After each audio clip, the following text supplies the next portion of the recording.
Đây có lẽ là người đàn ông tạo sound effect đỉnh nhất mà ta từng biết. Anh ta dùng toàn bộ cơ thể để tạo ra hiệu ứng âm thanh được sử dụng trong Plants vs Zombies.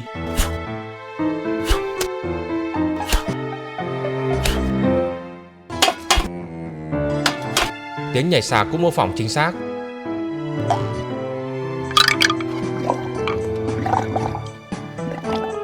Cơ thể nhún nhảy theo nhạc để bắt nhịp với tiếng zombie ăn đá.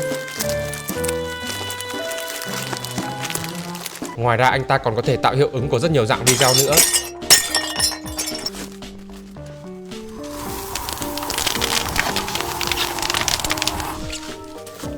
Thấy có đỉnh quá không?